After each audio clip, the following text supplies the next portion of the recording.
ಮತ್ತೊಂದು breaking news ಬರ್ತಾ ಇದೆ. ಬಿಹಾರದಲ್ಲಿ ವಿಶ್ವಾಸ ಮತವನ್ನ ಗೆದ್ದಿದ್ದಾರೆ ನಿತೀಶ್ ಕುಮಾರ್.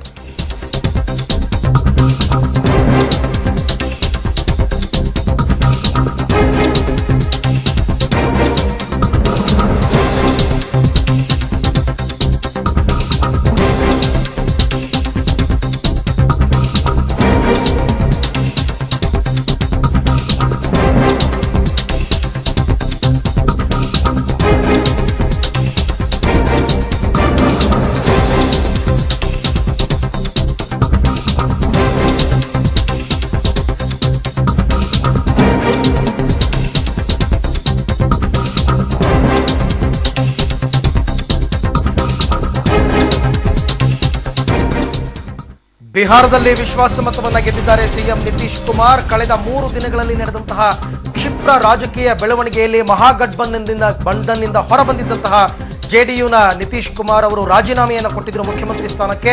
ನಂತರ ಬಿಜೆಪಿಯ ಸಪೋರ್ಟ್ನೊಂದಿಗೆ 15 ಗಂಟೆಗಳ ಒಳಗೆ ರಾಜೀನಾಮೆ ಕೊಟ್ಟ 15 ಗಂಟೆಗಳ ಒಳಗೇನೆ ಮತ್ತೊಮ್ಮೆ ಅವರು ಮುಖ್ಯಮಂತ್ರಿಯಾಗಿ ಪ್ರಮಾಣ ವಚನವನ್ನು ಸ್ವೀಕಾರ ಮಾಡ್ತಾರೆ. ಅಲ್ಲಿನ ರಾಜ್ಯಪಾಲರಾದಂತಹ ಕೇಸರಿನಾಥ್ ತ್ರಿಪಾಠಿ ಅವರು ಕೇವಲ 2 ದಿನಗಳ ಅವಕಾಶ ಕೊಡ್ತಾರೆ ವಿಶ್ವಾಸ ಮತ ಸಾಬೀತುಪಡಿಸೋದಕ್ಕೆ. ಹಾಗಾಗಿ ಇವತ್ತಿಗೆ ಅವರಿಗೆ ಡೆಡ್ ಲೈನ್ ಇತ್ತು.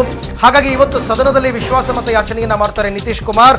ಈ ಸಂದರ್ಭದಲ್ಲಿ ಜೆಡಿಯು ಮತ್ತು ಬಿಜೆಪಿಯ ಶಾಸಕರು ಸೇರಿ 124 ಜನರಾಗ್ತಾರೆ. 122 ಮ್ಯಾಜಿಕ್ ನಂಬರ್ ಅಂತ ಹೇಳಲಾಗಿತ್ತು. ಆದರೆ ಬಂದಿರುವಂತಹ ಧ್ವನಿ ಮತದ ಸಂಖ್ಯೆ 131. ಕ್ರಾಸ್ ವೋಟಿಂಗ್ ಆಗಿರಬಹುದು ಅಂತ ಅನ್ಸುತ್ತೆ. ಈ ಬಗ್ಗೆ ಮತ್ತಷ್ಟು ಮಾಹಿತಿಯನ್ನು ಪಡ್ಕೊಳ್ತೀನಿ ನನ್ನ ಪ್ರತಿನಿಧಿ ಅಕ್ಷಯ್ ಅವರಿಂದ. ಅಕ್ಷಯ್, ನಿರೀಕ್ಷೆಯಂತೆಯೇ ವಿಶ್ವಾಸ ಮತವನ್ನ ಗೆದ್ದಿದ್ದಾರೆ ನಿತೀಶ್ ಕುಮಾರ್. ಆದರೆ 124 ಶಾಸಕರ ಬೆಂಬಲ ಇದ್ದ ನಿತೀಶ್ ಕುಮಾರ್ಗೆ ಬಂದಿರುವಂತದ್ದು 131 ಮತಗಳು. ಅಂದ್ರೆ ಕಾಂಗ್ರೆಸ್ ಅಥವಾ RJD ಇಂದ ಏನಾದರೂ ಕ್ರಾಸ್ ವೋಟಿಂಗ್ ಆಗಿರಬಹುದಾ ಅಂತ?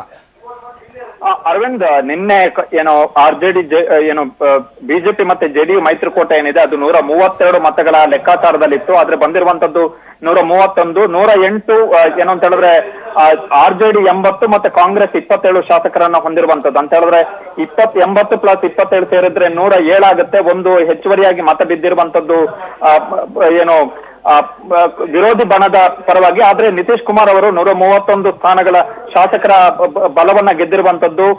ಬಿಹಾರ ವಿಧಾನಸಭೆಯಲ್ಲಿ ಅವಶ್ಯಕ ಇರ್ತಕ್ಕಂಥದ್ದು 122. ಅಂತ ಹೇಳಿದ್ರೆ ಸರ್ಕಾರ ಸಂಪೂರ್ಣವಾಗಿ ಸುಭದ್ರ ಆಗಿರುವಂತದ್ದು.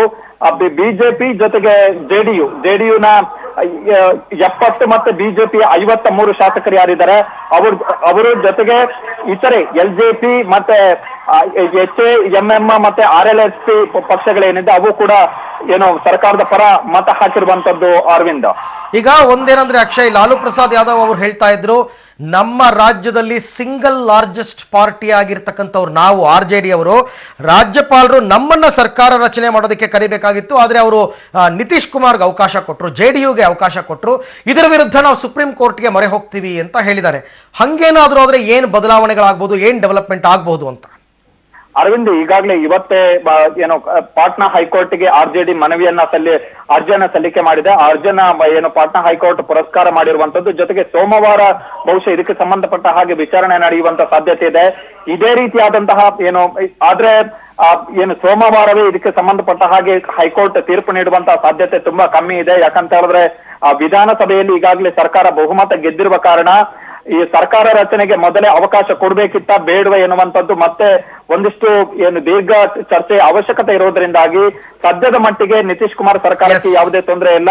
ಸರ್ಕಾರ 131 ಮತಗಳೊಂದಿಗೆ ಅಂತ ಹೇಳಿದ್ರೆ ವಿಶ್ವಾಸ ಮತಕ್ಕಿಂತ ಹೆಚ್ಚು ಬೇಕಾದಂತಹ 9 ಹೆಚ್ಚುವರಿ ಶಾಸಕರನ್ನ ಹೊಂದಿರುವ ಕಾರಣ ಸರ್ಕಾರ ಈಗ ಸದ್ಯಕ್ಕೆ ಸುಭದ್ರವಾಗಿದೆ. ಥ್ಯಾಂಕ್ ಯು, ತಮ್ಮೆಲ್ಲ ಮಾಹಿತಿಗಾಗಿ ಧನ್ಯವಾದ.